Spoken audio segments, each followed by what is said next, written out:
Three games in the NHL tonight, best bets, a prop segment, and much, much more right here on PuckTime on WagerTalk TV. Guys, happy Friday to all of you out there watching. Hope you guys are having a blast enjoying the NHL season so far, and we hope you are making some money so far this year. Carm, good morning to you. What are the games we're talking about today? Good morning and happy early weekend. I was looking forward to Fridays, Andrew, because there's so much action on Saturdays. College football, NHL, NFL, European soccer, baseball playoffs. There's everything you can ask for in NBA right around the corner. We're going to look at, after that big card, this NHL does this to us all the time. They stick us with Yeah. three games, two of them with massive favorites, but we're going to cover them nonetheless. Carolina is in Pittsburgh to take on the Penguins. San Jose is in Winnipeg to take on the unbeaten Jets. And speaking of unbeaten, we have a winless team in Colorado, 0-4 at home as a big favorite as well, too, hosting the Anaheim Ducks. Will there be some duck shooting tonight, Andrew? And somewhere mixed in between, you are going to regale us with some winners in your props segment. I'm looking forward to it. Guys, before we get to that first game, do us a favor. If you love this content, um, hit that subscribe button. Join the ever-growing community here at WagerTalk. I think it's 179,000 subscribers and growing each and every day. Hit the like button. Let's get it up over 100. Let's beat the Prez and Teddy at the likes today, and drop a comment in the comment section below if you're watching this after and missed the live show, or drop a comment during the live show, and we'll try and get to any questions you guys may have. But Andrew, Canes and Penguins. Penguins put up 6. It was a big nights, milestone nights for Sidney Crosby and Gino Malkin. Gino, that's right, not Evgeny. Gino. Gino's his name.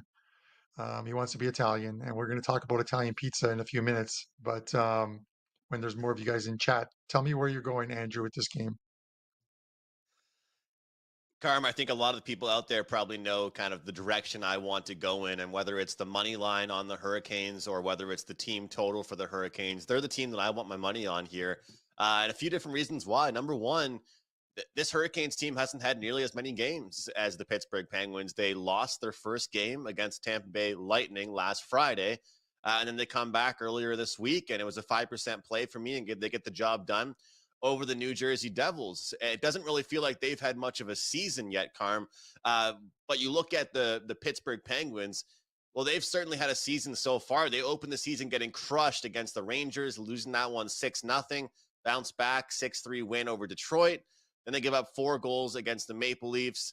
Then they win 6-3 over the Habs. And then they give up 5 goals in a victory over the Sabres. And to me, that victory for the Penguins over the Sabres is just a pure example of why, when I'm fading this team in large part, I want to be on team totals.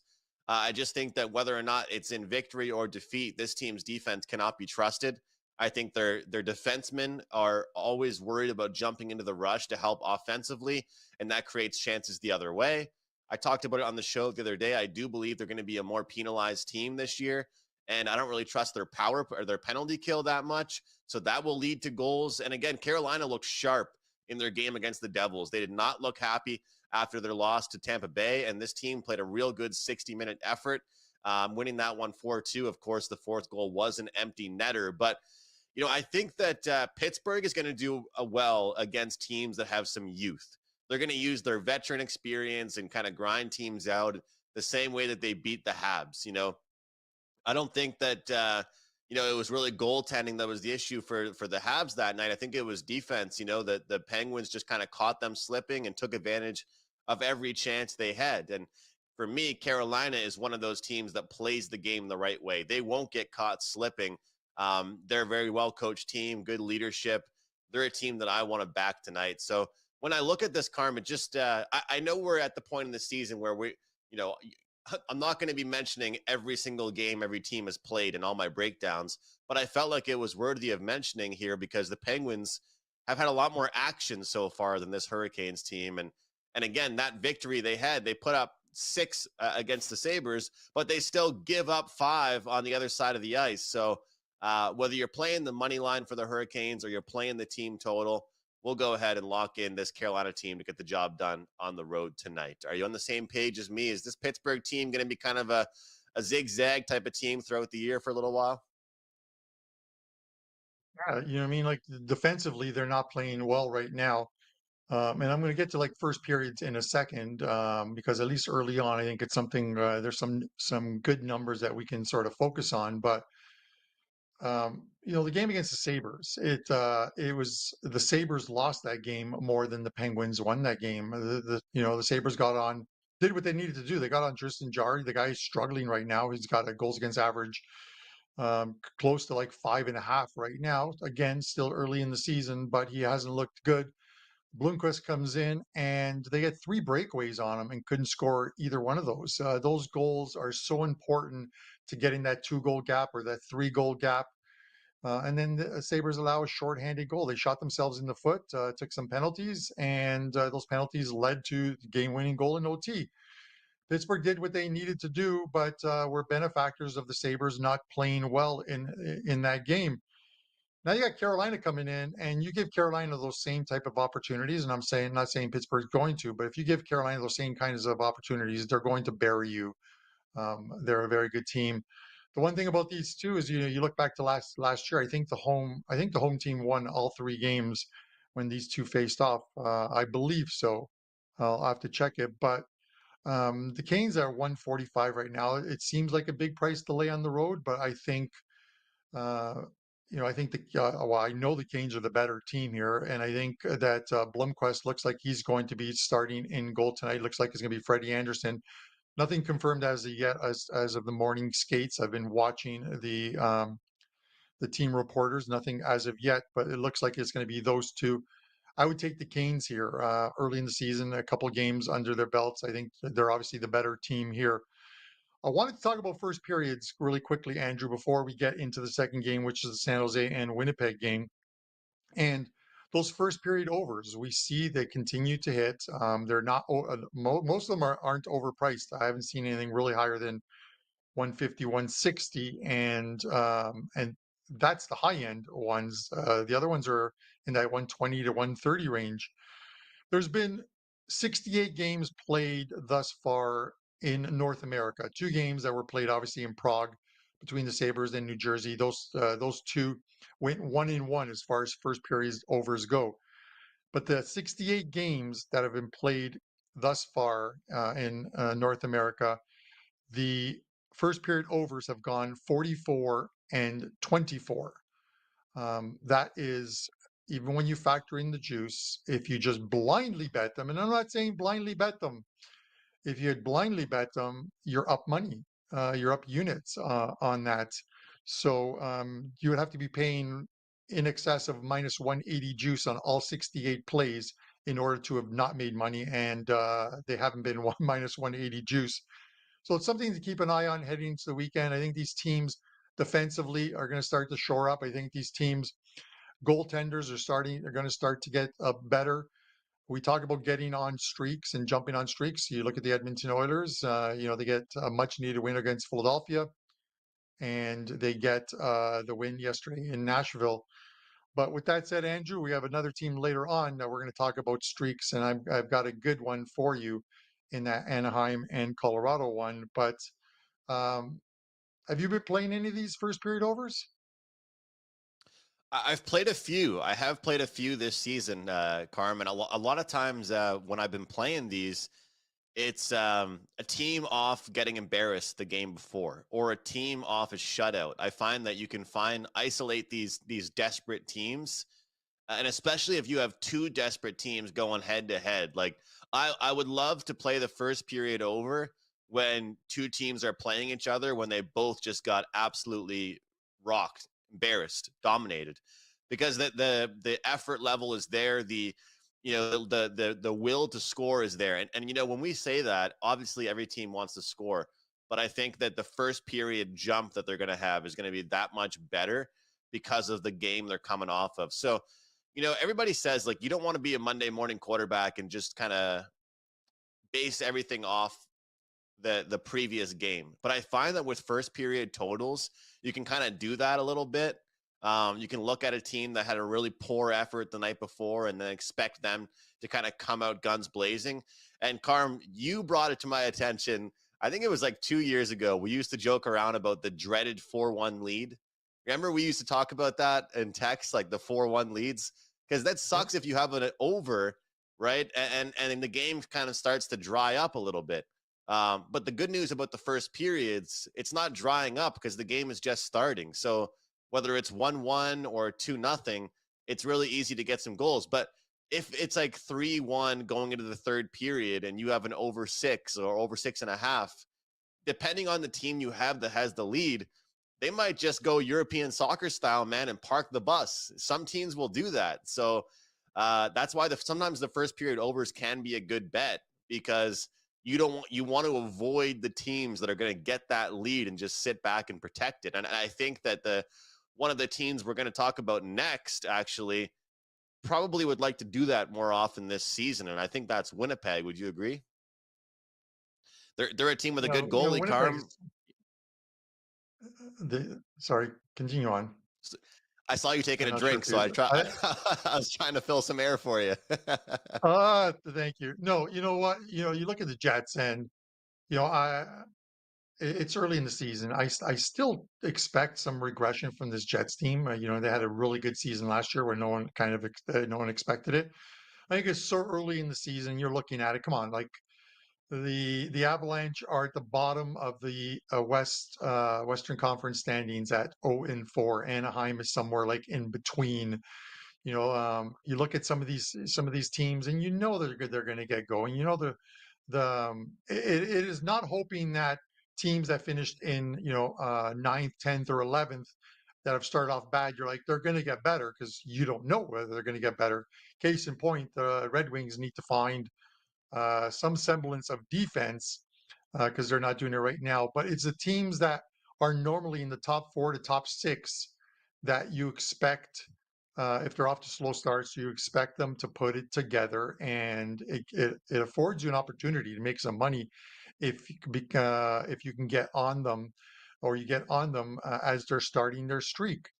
You're going to have to pay a premium on it, but you can always find different ways of getting on them, and lowering that price of like from minus 380 on the Jets or minus 255. You look at core numbers. How do they start in the first period? Look at last year's numbers. There's sites you can look at it, like AV or EV Analytics, where you can see how a team did in the first period last year at home, and use that. And if you can get a plus price on the Winnipeg Jets to win the first period instead of laying minus 380, you've got to win 80% of the time. If these teams, if these teams played 5 times, you have to win 4 out of 5 times to eke out a small profit on the Winnipeg Jets. You lose one, and you're chasing tickets. This game, Andrew, tonight, I think the best way to play this Jets game tonight is to look at player props. And specifically the ones on the Jets. You have the Sharks on the second of a back-to-back. They've allowed 33.75 shots on goal per game thus far. And it was a problem that they had last year. It was a problem that the Anaheim Ducks had last year. We had someone in the chat ask me, and I didn't get to answering it yesterday, about, some of these teams are starting to allow a lot of shots, much like last season. I usually wait a little longer for that trend to kick in, because one bad game can really skew the number of the average shots on goal. But the Sharks, you look at their games, and they're allowing 30 plus in every game, with the exception of one. So with that said, I think you look at Winnipeg guys as far as tonight goes, and there's more than a few. You can look at the guys like Connor. You can look at guys like Josh Morrissey. Morrissey had 14 shots on goal last year against the San Jose Sharks and did not have a point in the 3 games, Andrew. 14 shots on goal for Josh Morrissey in 3 games against the Sharks. We'll see if he can get there tonight. But That's where I'm looking at. I'm looking at shot props for this one, and we'll look at Morrissey as one of them. What are your thoughts?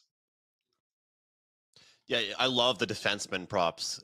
It's great. I feel like you just get better value on them. You're right. Morrissey, whether it's shots, whether it's points for him, across the board, these defenseman props, you just get good value, guys, on them. And this word value gets so thrown around in the betting world, but I truly believe that in hockey, one of the final remaining prop pieces that it's kind of a little bit untapped still is the defenseman props. Especially for these guys that are out there on the power play and situations like that. Carm, there's a guy, Mikey Picks. He's on Twitter. I mean, there's a million guys that have similar names, but you might have seen him floating around.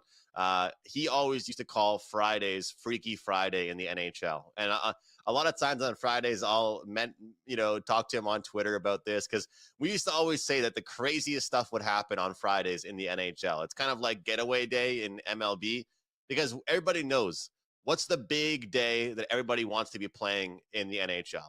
Saturday night. Saturday night, no matter which part of North America you're in, whether you're Canada, America, whether you're Montreal, New York, Vegas, wherever you are, Saturday night hockey is the best. Friday night hockey, it's like you said, these teams don't want to be stuck with this spot. They don't want to be one of the few teams that have to play on Friday. They want to be having a practice, get ready for a big, sold out arena and playing Saturday night. So these games are all important. I always find that these weird days are important, and it's important for us as handicappers to not forget about them. Last year for me, I didn't give out nearly as many plays on Sundays. I was tapped in with NFL, tapped in with the remaining CFL season for a large part, and these days like the Mondays, the Wednesdays, the Fridays, some of these days, Tuesdays, Thursdays, Saturdays are the big days in the NHL. Of course, we all know. So why am I saying this?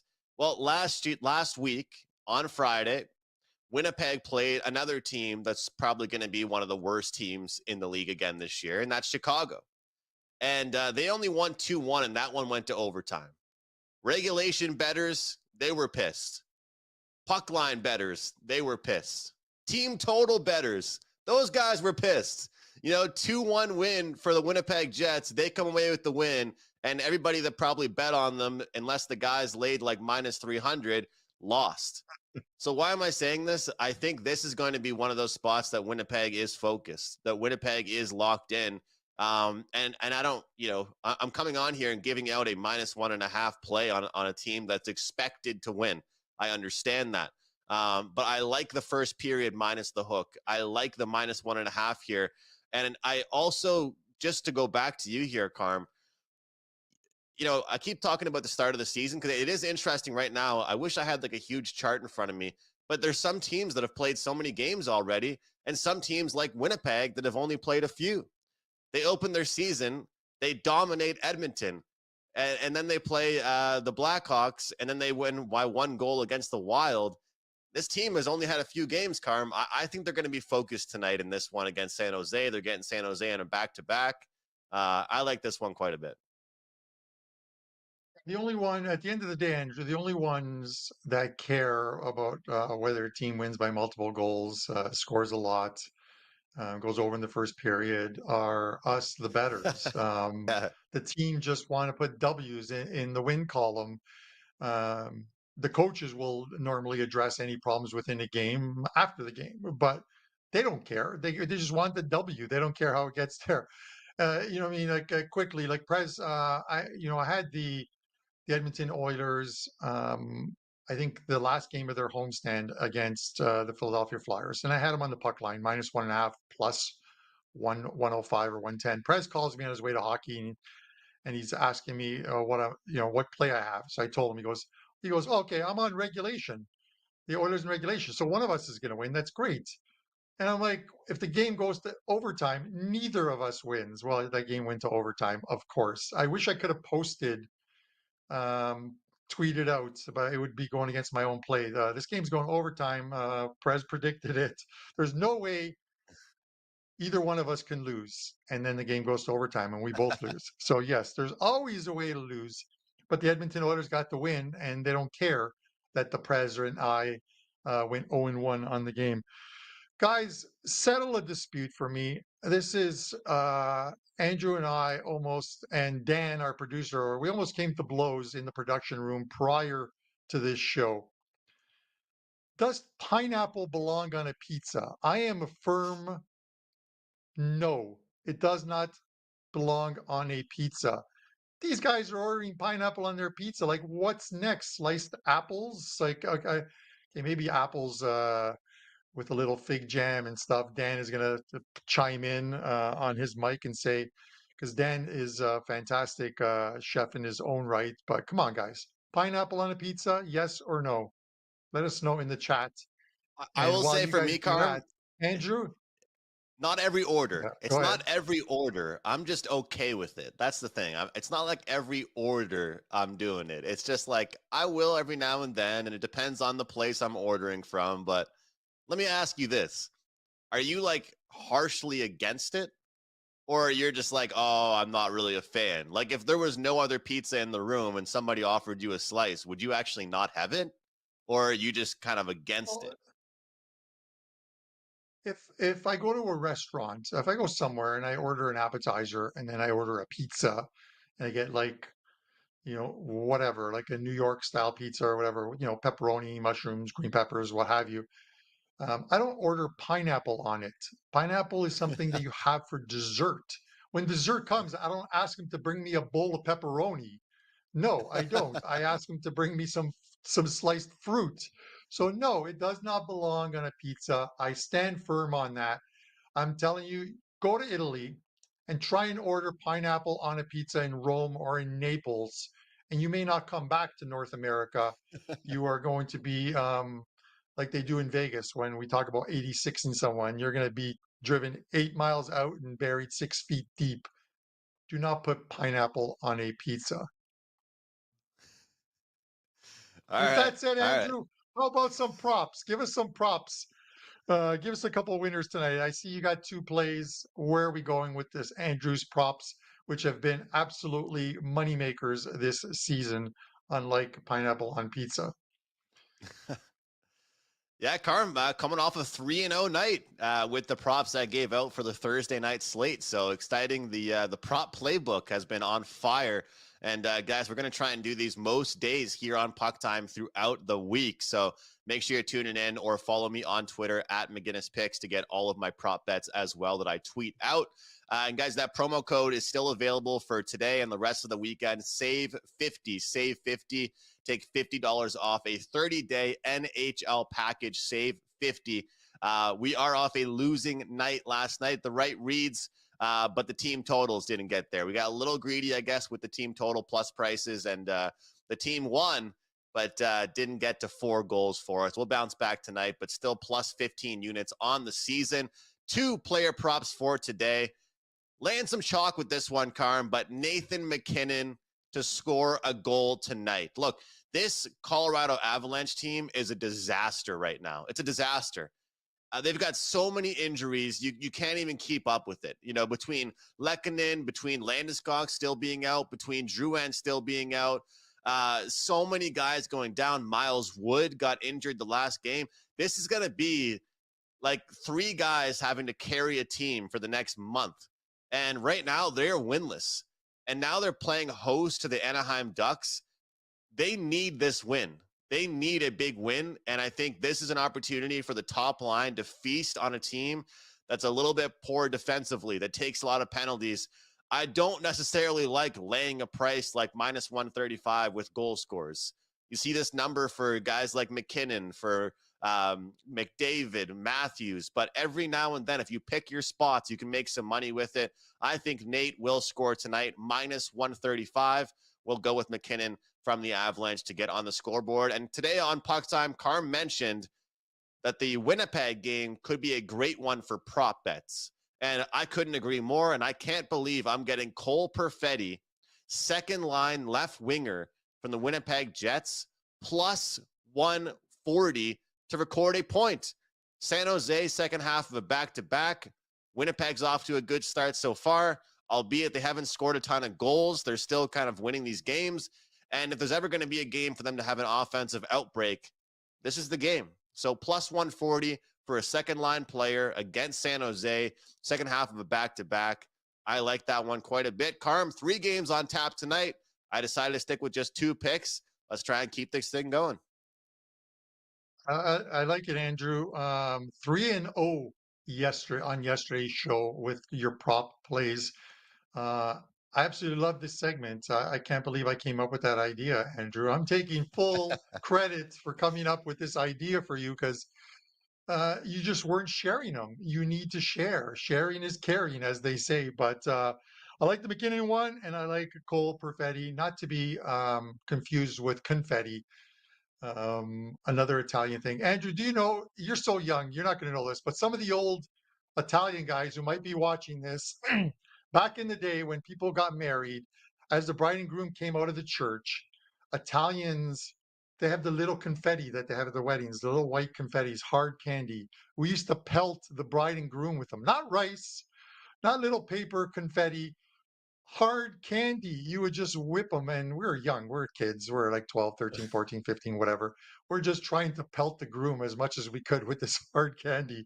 So with that said, maybe karma came back to get me in my later years. With that said, Andrew, Carm, good luck on your prop bet. And thank you. I like the smashing and plates. I have a lot of Greek friends. I'm going to another Greek wedding in a handful of months. I like the smashing plates one. That one, I mean, that's a tradition I can get behind. Some of these Greek traditions. I don't know if you've been to many Greek weddings, but man, they've got a lot of traditions. yeah, But I can get behind smashing a few plates. There's a lot of wedding traditions, whether you're throwing candy at somebody or you're smashing plates or some of these dances. There's some different traditions that we can all get behind. And whenever I go to weddings like that, it just makes me feel like the wedding I have is going to be kind of boring. So I got to create some of my own traditions no, here. I I listen, Dan and I are looking forward to when you get married. We and our better halves better get invited. I am looking forward to coming to your wedding and as you walk out of the church, pelting you with slices of pineapple. So I am so looking forward to that. But we got to get on, man. We got Anaheim in Colorado. I'll send it back to you. How are you playing this game? Well, as I mentioned, look, Friday seems to be a weird day in the NHL every week. And a lot of times they just set it up where it's just one team that's a massive favorite against a team that's not supposed to be very good. I mean, 2 of the 3 games we have this today on this slate, it's at least minus 250 being the price, you know. But this is a thing we always say, Carm. Must win doesn't mean will win. You know, a team in desperation does not mean they're going to get going again. And the fact of the matter is, how do you find a way to bet on this Colorado team? That's really the question at this point. And when they win their first game, is it going to be an offensive explosion? Because last game they played, they also needed a win. They also were desperate, but they were playing the Boston Bruins. And now they get a chance to play an Anaheim team that just gave up a ton of goals against Utah. And Utah was in a bad spot. Utah was in a bad travel spot. And they almost won. Anaheim scored a late goal in the third period, then won that one in overtime. But when we look at the Avalanche here, I think, again, Carm, the play we have to look at is that first period play. And I know sometimes it takes time. It takes time for these teams to get it together. They might need a full 60 minutes to get that chemistry going. Hell, they might need 60 minutes to blow the lead. So I don't want to give them that time. I want to see what this team, albeit they have so many injuries, I want to see what they're capable of doing in the first period. So short and simple for me, plus 120. It worries me because we all know what's going to happen, Carm. One of these underdogs is going to go down tonight, or one of these favorites is going to go down tonight. We got to just figure out which one it is. It's just always the way it goes, it seems. But give me the Avalanche in the first period, puck line plus 120 here. And hopefully I'm not throwing bad juju into the air, Carm, with saying one of these dogs is going to win, because I kind of like all 3 favorites here tonight. Andrew, you kind of stole my show best bet, but I'm fine with that or whatever. I got a better price on it. I got plus 130 on it. But listen, I get it. I talked about looking at this Avalanche team, and they're 0-4 right now. And we talk about sort of looking ahead to this team. So the team played better against the Boston Bruins. Georgiev actually looked better against the Bruins, made some huge saves for them, but they just weren't there defensively. The Avs to give him the support. The one thing about this Avs team is by the time next Friday rolls around, we could be talking about an Avs team that are on a very good win streak. This is what the Avs have in the future, and this to me smells like a 5 to 6 game win streak. They have the Ducks tonight. If they get by the Ducks tonight, they hit the road to play the Sharks, the Seattle Kraken, and the Utah Hockey Club. They come back home and face the Ottawa Senators and the Chicago Blackhawks. That is the next 11 days for Colorado. There are wins, and there are plenty of wins waiting for you guys to jump on. I'm jumping on the Colorado train. I'm jumping on them tonight. I like that first period one, and I'll probably look at the puck line as well too for them. There's different ways of looking at it. You can look even at the Avs team total as well too. The Ducks are a team that I didn't forecast to have a very good season. I think they're even though they had a decent start to it, their points total for the season was 78.5 points. They know that they're going to finish in the one of the two bottom spots. Sometimes bad teams have good starts to seasons, just as good teams have bad starts. Regression will eventually set in for this Ducks team. Hopefully that happens tonight, Andrew. So give me Colorado on the puck line. I think, Carm, that this Avalanche team is one of those teams that, like you said, just needs some confidence right now. And although they're so injured, they just need some confidence, man. And you're right. I love the way you map out these schedules. They just need to get a game under their belt where they play some solid hockey and kind of snowball that into some success. And, you always talk about not overreacting. And I think there's going to be some teams that are starting slow that are going to get it going. But also on the other side of that, some teams that are starting relatively strong that might fall off as well. So it'll be important to mention that. And Utah could be one of those teams. Utah, they're still a good team. I actually respect them. They're not the Arizona Coyotes anymore. They're not a team that lacks depth. They're exciting, but they might be a team that I have circled to start slipping a little bit here, Carm. But you have a jam-packed weekend ahead of you, man. All kinds of sports going, and you have a promo code to give out. What's up with you, Carm? So yes, a couple of things, and I'm going to start it by asking you guys, and I'm dropping the link right now in the live chat. I'm going to ask you guys to watch this video, hit the like button. Let's get this. Dan, our producer, puts so much work into these videos for me, the Let Carm Cook videos, that we got to give the guy some love. Absolutely hilarious, some of the stuff he does. And he has to work with me, which isn't always the easiest thing. So I have dropped the link in the live chat there. Now, a couple things. You can use code CARM20. CARM20 is going to get you $20 off a 3-day all access package. So you're going to get all the plays for today, tomorrow, and Sunday. As far as what is up right now, NHL plays and props pack for tonight. There's 4 of them. No soccer today. I'm passing on the card. I may add a client play to it. One college football play up for tonight. 3 up for tomorrow. 11-0 college the last 3 Saturdays. 11-1 run overall. Having a great time of it there. EPL soccer is going to be up shortly. NHL Saturday night, so plenty of action there. And then NFL, Saturday nights. I'm going to mention one more thing. A 5% play it's the decision day in the MLS. Final week of the season, I have a 5% play up there, and then coming right back with a NFL 5% play up on Sunday. So drop that $69 3-day price down to $49 with code CARM20. As far as my free play, guys, it's going to be that Avalanche first period puck line. Avs -0.5 plus 130 is the price that was on our live lines consensus. I like this play. Let's get the Avs rolling and let's jump on that streak train with them.